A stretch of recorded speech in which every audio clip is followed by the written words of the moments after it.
Hi, everyone.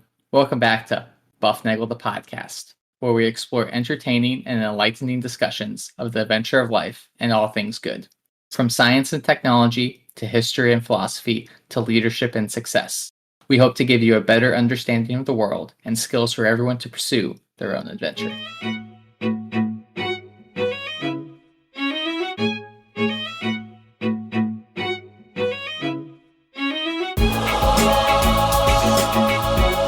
Hi, everybody, and welcome back to Bufnagle the podcast, where we talk about all things good and the pursuit of the adventure of life. I am Rafe, and we have a great show scheduled this week. As you know, we're never sure exactly how these things will shake out, but the stars are aligned, as they say, to make this a wonderful week as well. But before I get started, of course, things to remember for all of you guys out there. Thank you for listening. We are nothing without you guys there. We are a global top 10% podcast. We can found anywhere on the internet. We're at bufnagle@bufnagle.com. Just send us an email. If you are new to our podcast, welcome. We're glad you're here. Give us 4 episodes or 44 episodes or 634 episodes, and we'll give you a reason to come back for more. We're talking about lots of different things with lots of different folks.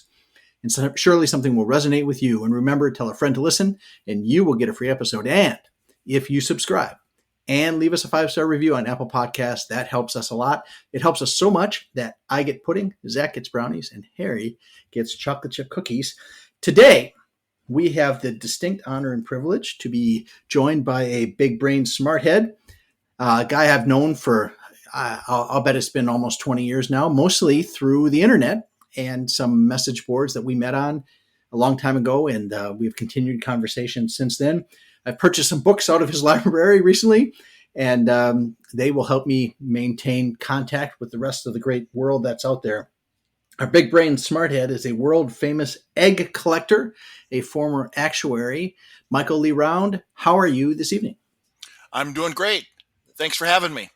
We met a long time ago doing data kinds of things, I think on Ed Tufte's board. Is that right? Did we meet there talking about how to display data and stuff? And that's an area that is near and dear to my heart. Is something that I do. And you did actuary science for a whole career now, but now you are doing other things. So how was actuary life, and how has that led you to where you are and what you're doing today? In my actuarial career, it was very interesting, sometimes very frustrating, because if one looks at what is going on in the world today on the internet and digitally, and the use of data to make decisions, it's so far ahead of what the actuarial community was doing. And I thought this some time ago, that there's so much that could be done. It isn't being done. It's not even in the curriculum or the testing. It's kind of frustrating.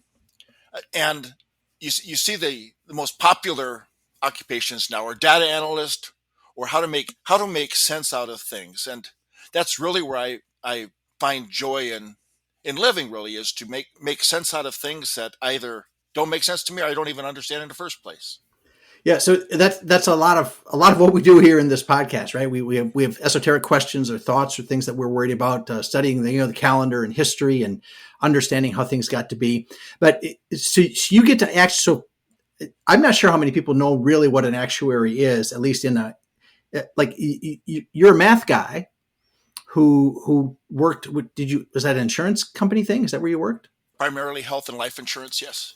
Yeah. And so you look at data and try to help figure out how much the insurance company has to charge so that they don't go under and they can continue to pay the bills. Yes, that's exactly what it consisted of. And that's so you have an undergraduate math degree, a master's, a PhD. What did you end up doing, and what does it take to be that actuary guy? I know there's a bunch of tests or something.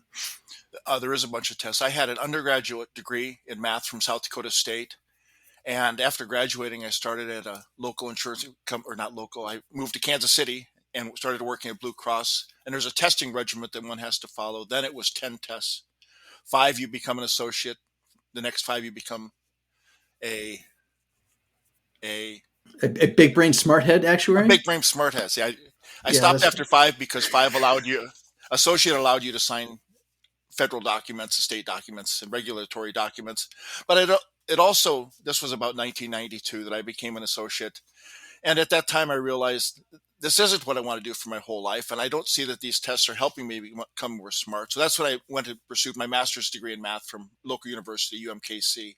In the 90s, and that's when we were there. We were in Kansas City, in Olathe, there in probably about 92 to 96, living there. And I tell you, Kansas City, one of the best kept secrets in the country. I tell you, don't tell anybody, and you won't be overrun with extra neighbors. So I got it. Okay, South Dakota State, is that the Jackrabbits? It is the Jackrabbits. And didn't they just win a football national championship? They did. They just won the national championship. I don't even. It's not the Alabama or Georgia size, but it's one size lower. Yeah, and they beat, I think, North Dakota State. They did. All right. See, you didn't know I was paying attention to that kind of stuff, did you? So you did this actuarial stuff, and you look into questions and you find answers, and essentially, but you have other hobbies, right? So you have, I see behind you, if this were a video podcast, people would get to see my face for radio, and my very boring room behind me. But your study there is filled with innumerable numbers of eggs. Indeed. I have, until somebody proves me wrong, I have the largest collection of eggs in the world. Decorative eggs, ceramic eggs, glass eggs, eggs from all over the world. I have about 7,000 eggs. And wait. So and they're all there in your house, or do you have like a storage locker? I mean, you guys should see this. There's like a bookcase behind this man here, and the eggs are stacked. I mean, they're all nice little egg rows, little egg columns on little egg stands, there's an egg basket. All right. They're big eggs. There's a gigantic egg behind you. There's a lot of little eggs, 7,000 eggs there at your home. How did you get into egging? I think many years ago, I've always loved to make patterns. When I was little, I would draw designs with rulers, and you could make incredible designs. And there was one type of egg that every egg had these unique handmade designs on them. They were called Ukrainian Pysanky eggs. Pysanky? Yes. Okay. And it's amazing to watch somebody make them. At the time, when you see the end result and say, this is amazing. And I've tried to do it. I'm very clumsy, so I'm not good at making them, but I'm very good at collecting them. But that's what started it. I had many Pysanky eggs. And then when I started looking at other types of eggs, the more I looked, the more I saw, the more I wanted. Because for the most part, if we're not talking about some of the really, really expensive, it's an affordable hobby. And when you display them properly, it's a beautiful hobby. It is. What truth, beauty, and goodness are three of the things that we all shoot for. And I have to say, this is a very, very beautiful display. So there's a couple words that are popping into my head as you're talking about these eggs. You talked about affordability, and the other word that comes into my head at the same time is Fabergé, because that's fun to say. But so do you have any Fabergé eggs? Are those things that are outside of where you like to go? And what's like, do you get eggs? Are they like little $5 things? Do they go down to 90 cents, or are they $400? I don't have any Fabergé eggs. I have a great Fabergé egg documentation collection, because I like to document collections of eggs. Those are so expensive that I've already told myself a long time ago that this isn't for me. What's for me is if I can find a lot of eggs for, let's say, 10 eggs for $20. Perfect for me. And there's some collections that they come out one a year. And so there's Noritake or Goebel, they have starting 1972 all the way to 2020. And is the goal to get the complete set? Well, once you start, then that is the goal. Yep. So right. then you're willing to say, I'll pay $20 to get the most recent, because I have every except. So I try not to spend more than $20 unless I'm trying to complete a collection. And I think I've spent up to $40 on a specific egg. Some of these eggs that you're talking about behind me, they're about 3 millimeters high. Some of them are 20 inches high. Right. And so, and many are what you think of as an egg when you pull it out of the refrigerator. So are these aren't actually real eggs, right? I mean, are they ceramic? Are they metal? Are they anything anybody wants them to be? Made out of wood? Anything. Do you have any wood ones? I do. I have many wood ones. Okay. And I have many ceramic. I have many glass. I have many solid metal. I have solid metal brass from India, a set of about 30. Okay, all right, so this And okay, they're so all beautiful. oh no, I'm seeing that behind you as you're talking here. So okay, so I think of like Russian eggs and like nesting dolls and things like that, and I think that's like a cultural. I think that's a cultural thing. Is decorative eggs a universal cultural phenomenon? I mean, are there cultures that, because I always think like Eastern Europe kind of thing for eggs, for decorative eggs, but you just mentioned India and metal eggs from India, and I got it. Like, does everybody make eggs? I don't know if it's a cultural thing. I don't know how popular it is, but like I said, the more I look, the more I realize, holy cow, I've just touched the surface. So you said there are collectible things, like you said. Did you say Noritake? Is that what you said? Yes. So they have one that comes out every year at Easter, or do they? Is that just like once a year? They have like the. My mom used to collect. Okay, my parents have a whole collection of, and I don't know how far. It's got to be. They've been married like 190 years. Not really. Okay. Let's see. They've been married probably well over 50 years, and I think every year for Christmas, my dad gets my mom a that year's Hummel Angel Bell. Okay, so it's a little bell, and it's an angel, and it's by Hummel. All right, so Hummel made figurines and paintings and stuff like that, and they're all little angels like doing something musical, like playing a little violin, or there's one guy directing, and there's a little flautist, and or some of them are singing. So is but those are Christmas themed, obviously. So tell me about, like, I see in the view here, I have hundreds of eggs here. So walk me through this thing. So I have a set of Hummel eggs. Oh, you do? I do, of 12. Franklin mint and Danbury mint are two big producers of eggs. These are called trinket eggs behind me. On this top shelf here, I have about 100 of those. And really, they open, and they're really a storage unit for jewelry or rings. They sit by, So they're little ring boxes, and they have a metal hinge on them, and a yes. So those are egg trinket boxes. And Avon is a big producer. I've got several oh, sets of eggs. These two large ones behind me here. These are Avon. And Avon like produced, and so like the makeup people. yes, they produced All right. eggs. So it's big companies produce eggs. Companies that you'd say, what are they producing eggs for? Apparently they produce a lot of things, including eggs. That's what I found out about many of these companies. So do you have like promotional eggs, like if you bought like a power drill, you get a DeWalt egg or something like that? Is that do you, I mean, there's got to be like, some people hand those out. There's got to be like a Ted's grocery store egg from 1955 or something. I've seen those. I don't have any, Really? but I have seen those. Yes. One of my favorite collections is a Humpty Dumpty collection. There's a person that Of makes course, them yes. in South Dakota, and she's just brilliant. Her name Allison Nagel, and she creates these beautiful Humpty Dumpty eggs. And does she like annually she makes like 100 of them, and then you sign up, or do you get the only one? It's no, she mass produces them, and I don't know if it's one a year.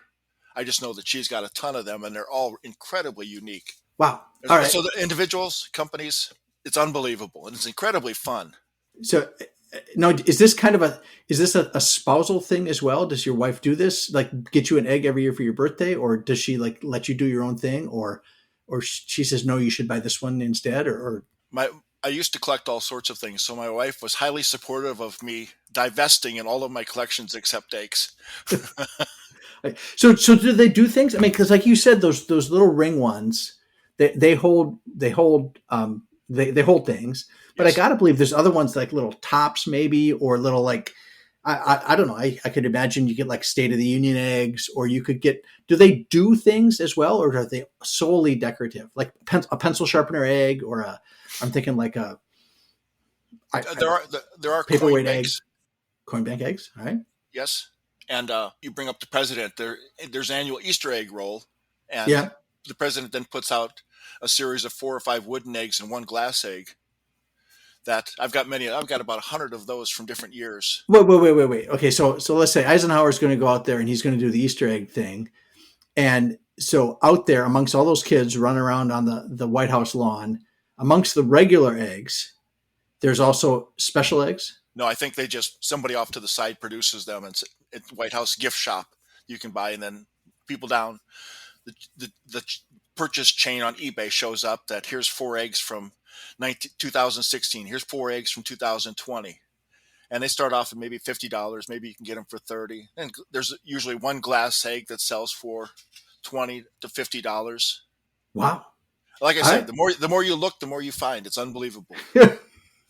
Well, I have to say, I've not been. And what would you like if you are is there a word for egg collector that starts with OO collector? Like there's got to be a word that starts with OO collector. I don't know, but you've given me an idea. I need now you gotta have a Latin name for what you do. That's right.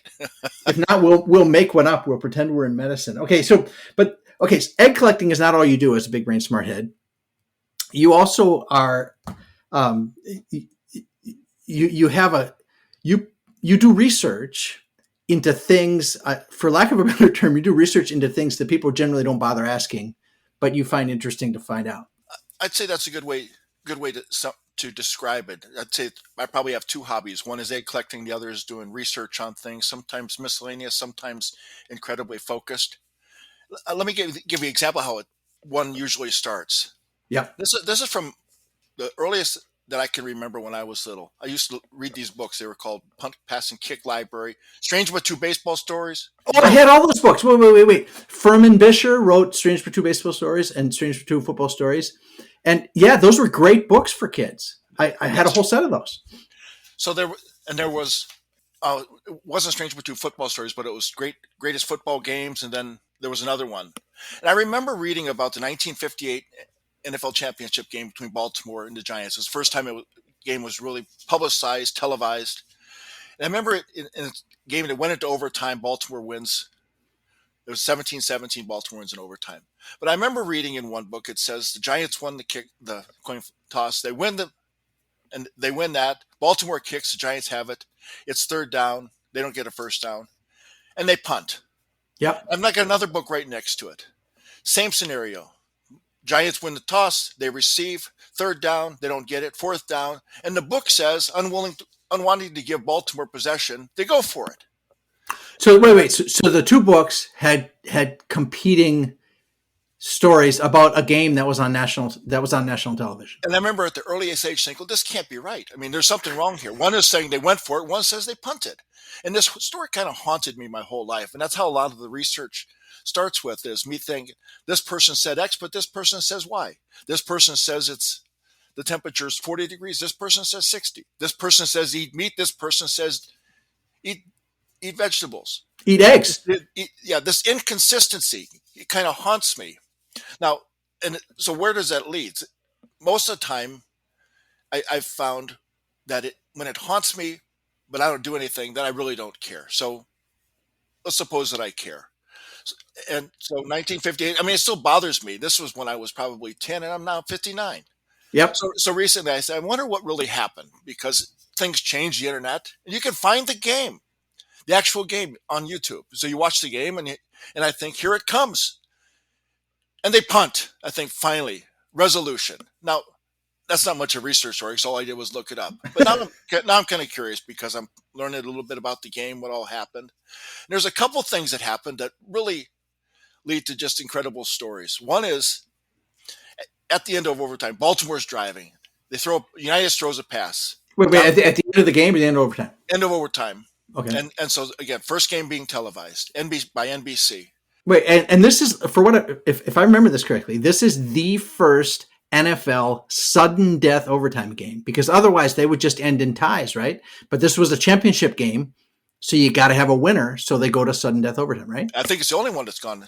Maybe a recent one has, but I think. Well, yeah, right. Okay, but certainly the first one, and so this was a real big deal. Okay. So, Baltimore first and goal at the Giants 8, I think. Yep. And suddenly, the television feed goes dead. So everybody watching around the country, all they see is blank screen.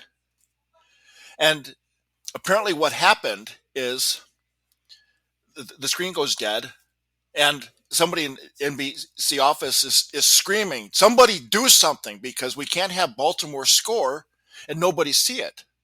So somebody, a high up official, with NBC is yelling into the headsets to everybody listening, somebody do something.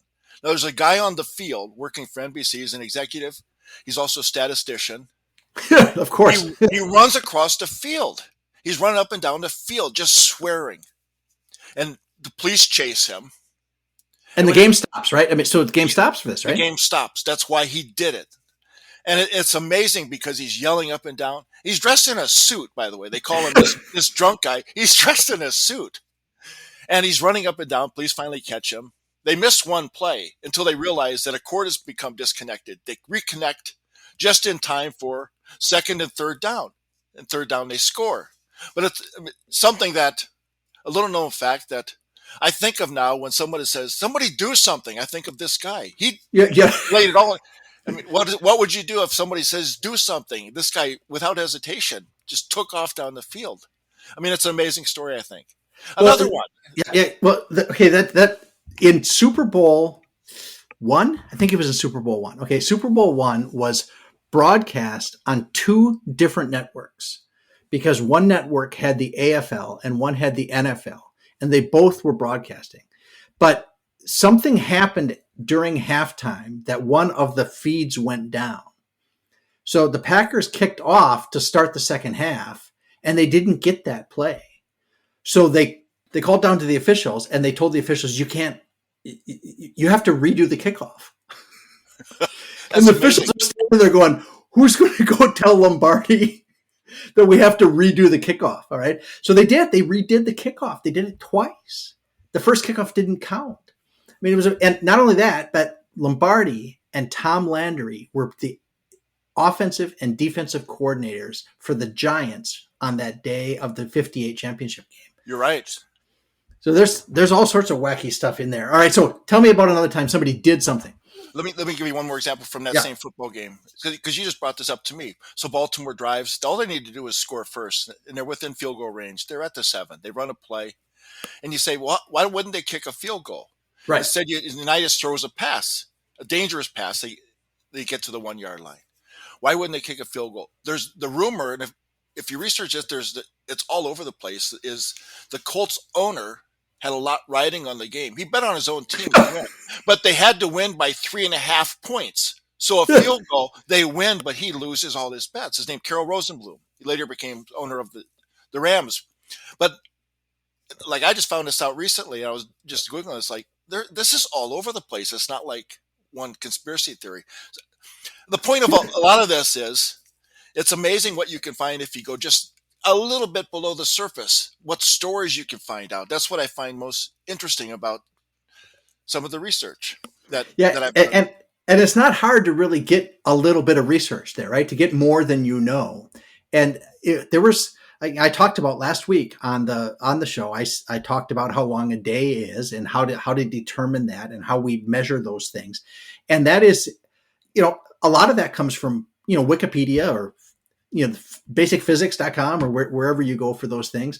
But it is, there's a lot of stuff out there that is, it's within grasp for the people who are willing to just push the door open, just take the effort to get off the couch, stop scrolling through cat videos, and just push the door open and walk across. The other thing we talked about last week was the 10 o'clock line and Indiana history. And I read all sorts of things about that story, about the 10 o'clock line and how they put the pole on the ground and they measure the angle of that shadow is the boundary line. But there's a lot of stuff in there that is inconsistent if you read the different histories about how that treaty went down. So there's a trip coming up for me to the Hoosier archives because there's just too many inconsistencies here for me to get it straight. So do you have I typically start with Wikipedia, certainly for things that are not controversial. I mean, you'll get pretty much the straight scoop on things like the 1958 NFL championship game. But, as long as you don't, go politics, you'll generally stay clear of controversy. I think Wikipedia is, up to this point, who knows where ChatGPT is going to take us, is the most remarkable resource I've ever seen. And I think it unfortunately gets a bad rap. Wikipedia, it is go to for anything as a first pass. This is my thought process. If I'm researching something and I go through Wikipedia, I probably know, and I stopped there. I didn't know infinitely more than I did because most of the time I don't know anything. If I care, I'll go a little bit deeper, and sometimes I'll find things that are consistent. When you find things that are inconsistent, that's really the point where you say, "Do I really care about this?" Because if I do, then I'm going to say, "How come this says one and this says the other?" And that's where like you said, it's not hard to open the door. It's really fun once you do. I mean, it's fun. I mean, it's incredibly tedious. This is why if I'm researching something and I'll come upon a quote from a book, I'll go to Amazon used bookstore, buy it 1 cent, $3.99 shipping, and I'll have 10 books on the subject for one quote. Well, I've done that. I've bought a 100-year-old book to get a quote so that I could say I had it and I could show it in a talk that I was giving. But the Wikipedia thing is you're right. It's an absolute godsend. Except you got to accept how careful you have to be in areas that don't get a lot of traffic, or things that aren't obvious. Okay, so I'm trying to remember if I ever told this story on the podcast. I was living in Nashville, just south of Nashville, and I was in Franklin, and there's a mall there that was right by my office. And on occasion, I would walk from my office over to the food court at the mall and have lunch, and then I'd walk back. And there was a creek that ran essentially underneath the mall is where it ran, but it came out at a couple places and ran along the main road. And I had to cross this little bridge over the creek to get to the mall. And one day I was walking over the creek and I looked down in the creek like I always do. And I look for the little fishies, and lo and behold, there in the middle of suburban wildlife, the cars and the parking garages and all that stuff, is an otter in the creek doing otter things, right?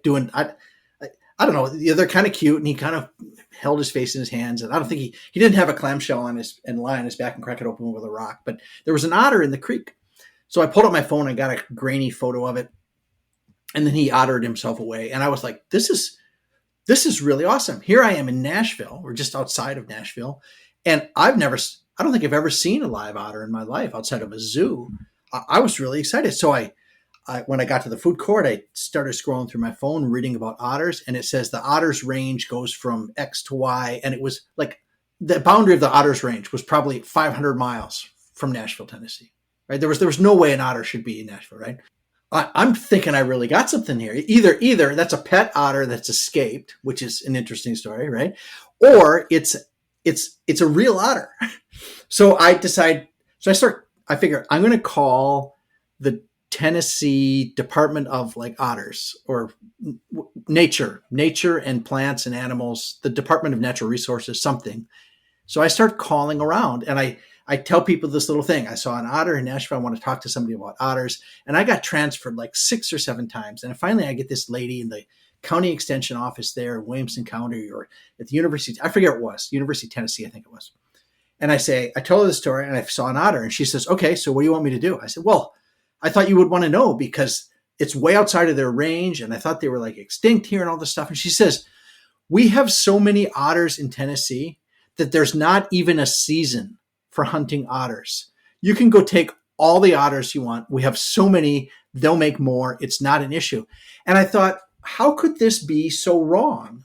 And at issue is I didn't read the references. Okay. I didn't see the citations, and I should have scrolled to the bottom of the page and seen that the statement that says that otters are extinct in Tennessee and that there's not a range, that came from this was probably 10 years ago I saw the otter. That article was from 1971, written by a consortium that was in that. I mean, look, you got left-leaning groups, you got right-leaning groups. This was a very left-leaning group that was really into environmentalism and creating a problem with, I mean, so yeah, that's why they're going to say that sort of thing. But that was the thing that was in Wikipedia. So it wasn't updated. There it was. Shame on me for not checking this thing. So there's lots of otters. So if you ever see an otter near the, Cool Springs Galleria Mall in Nashville, know that it is not a rare occasion. You don't have to call the county board to learn about otters. That's amazing. I mean, and to me, it's a good example of it. It's what constitutes learning or thinking. So you have this idea. Otters are pretty rare. They certainly aren't here. Here's an otter. What do I do with this information? Do I keep that inconsistency in my mind? Or do I say, how do I resolve this? It's, well, apparently they're not so rare. I mean, the answer could have been, it's not an otter. Yeah, that's right. But to leave it unresolved is the thing that's like a pinprick in my mind. Yeah. And it constitutes to me what one thing about valid learning is, do you resolve these inconsistencies or you just let them drift? And which means you're not really much of a thinker in the first place. Let me give you one other example that might be of interest. This was several years ago. Easter's coming around, and Easter's on April 24th. I think that's kind of odd because it was just in the first part or latter part of March. And I think of what constitutes a holiday. Some are on specific days, Christmas, Valentine's Day. What about, but not all. Some are on specific days of the week, Thanksgiving, for example. But they're usually, is it a specific day or within a week? And here, this one's, there's a month difference. How can, this is an inconsistency to me. So I look up, I wonder when Easter falls, pull up some data and say, usually falls between, my God, March 21st and April 25th. And there's, to me, I'm expecting, even with this, it doesn't make sense to me. I expect some type of bell curve distribution. There's no rhyme or reason to it. And I think, what the heck is going on here? This is really odd.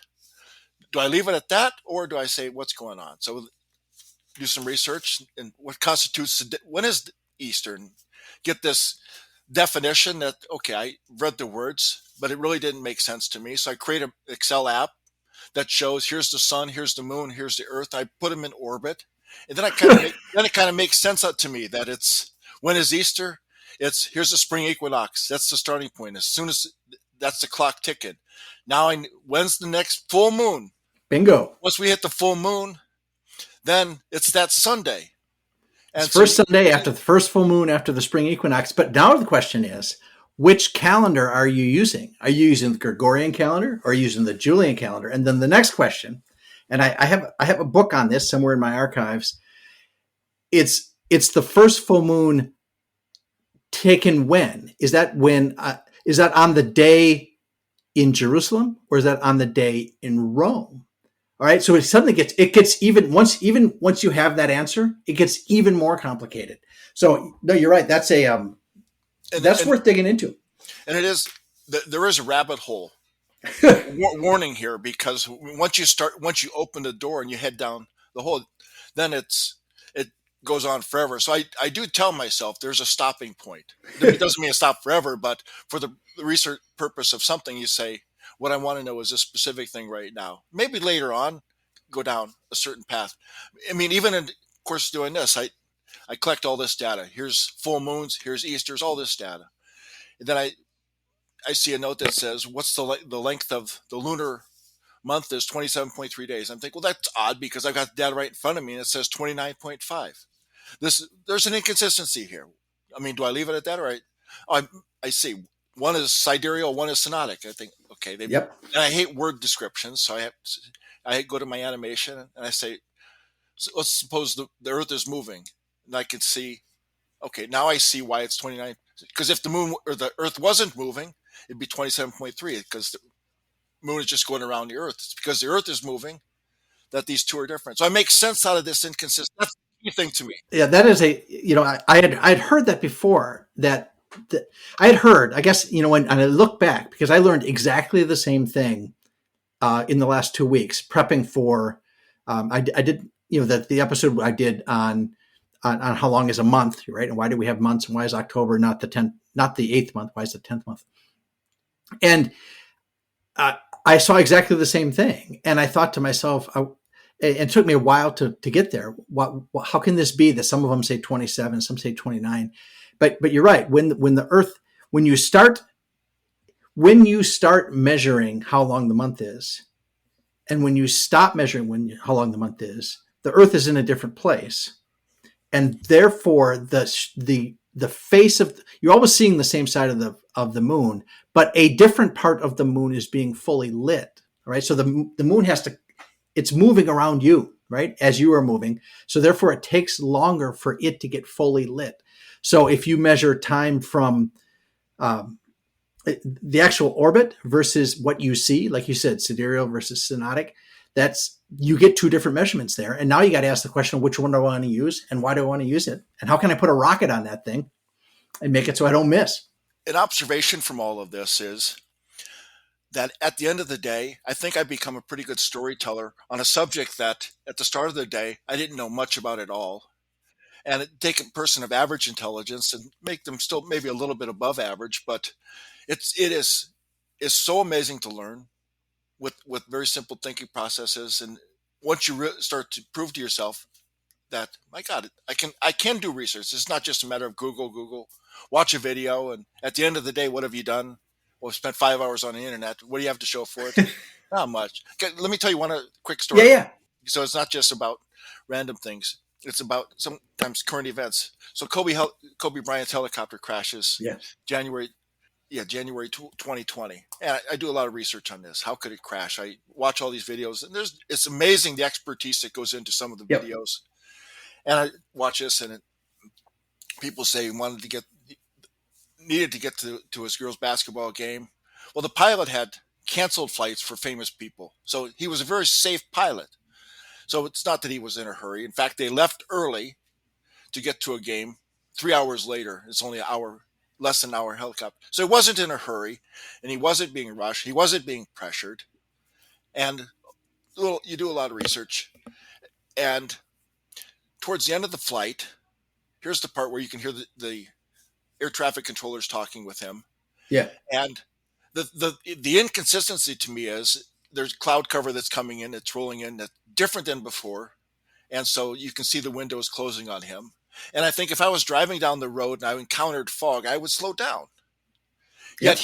When he crashed into the mountainside, he was going full speed. Yeah. What strikes me as odd is he's going full speed. Why wouldn't he slow down when he encountered fog? In fact, when he's talking to air traffic control, he says, what air traffic control says, what are your intentions? He says, I'm going to go through the clouds, get to 4,000 feet. Now, he's not even licensed to fly instruments, yet he's saying, I'm going to go through the clouds 4,000 feet. And so why would he? Why was he going so fast? The inconsistency, or that's the inconsistency to me. I expect him to be going slow. The answer most likely is he went fast through the clouds because he's done it a million times.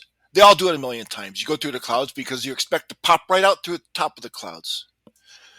And this was different because the cloud layer was so thick. And there's two things that come from this. One is if you stay focused, it's easier to keep your orientation. But there's an air traffic control change in Southern California that he thinks he's talking to the same guy. A new air traffic controller comes on and says, and Zobayan says, I'm ready to go. And air traffic controller says, who are you again? Because he's talking to a different air traffic controller. So he has to return, I need you to squawk ident. So he has to reach over, look over, push a button. Yep. And they say that this is why he started to become disoriented. One other thing about this then is how hard is it to keep your orientation? And if you look at what constitutes an attitude indicator in the United States, it's kind of backwards from what one would intuitively think. And you have to see a visual of this, is we keep the plane horizontal and the ground shifts. And there's been studies done that say people unfamiliar with navigating by attitude indicator, they'll turn in a direction opposite. That makes it worse. It only accelerates. So that's one thing that I think is what caused any pilot disorientation crash into the ground, is they're not only disoriented, but to correct the problem with an unfamiliar device, they exacerbate the problem. And then it's over. It's over. Yes. Yep. I think they say the same thing happened to John F. Kennedy. John F. Kennedy's son, right? Yep. And if you've ever been, I'm sure not a lot of people have, but if you've flown with the hood on, now I don't have the instrument rating, but I've flown with the hood on, just on instruments. And it is amazing how difficult it is to fight your internal gut feelings about how you're moving or how you're not moving. Certainly when you cannot see what's going on around you. The trust of the instruments has to be absolutely 100% paramount. And it is surprising to me to hear that he wasn't rated. He wasn't IFR rated. I'm just stunned by that. Actually, he never flown it though, but his company was Oh, VFR. I hear you. Okay, I hear. Yeah. So Just as a quick aside, do you know who invented the instrument flying? Marconi, Orville and Wilbur's older brother, Dan. No, I don't. I have no idea. Jimmy Doolittle. Oh yeah. Okay. Right. Yes. Doolittle's raid. Yes, of Doolittle's raid. He's the one. He set all sorts of airplane records. And he was the man. We may go into Doolittle's raid one of these days, but that is going to take us our time, Michael. We are complete. We have filled our slot, and I'm just going to ask you one little question. So tell me about this. Tell me what it is that you see as your primary way that you seek the good in what you do. I think at the end of the day, I like to say to myself, I've had a happy day. What constitutes an unhappy day? I know what sometimes if somebody cuts me off in traffic and I swear out louder to myself, and let's suppose their window's down. I mean, if my window's open, then it's not so bad. If my window's actually down, so is theirs. Then even if it's not my fault, I feel bad. And I say at the end of the day, it haunts me the rest of the day. So I try to minimize those, and I try to maximize these research things that I like to say helps me make sense of the world, because it's an amazing world. I like to say that I've learned something incredibly neat about the world. There's a lot of bad things about the world, but there's so many cool things, present, past, future. I like to say I've learned something about that I didn't know before. It's like only validates that this is an incredible world. And that would make it a great day. Michael, thank you very much for being on the show. We appreciate your big brain smart headedness, and we'll look forward to chatting with you again sometime. In the meantime, all of you out there, remember to seek the good, be the good, and spread the good, and enjoy the adventure of life.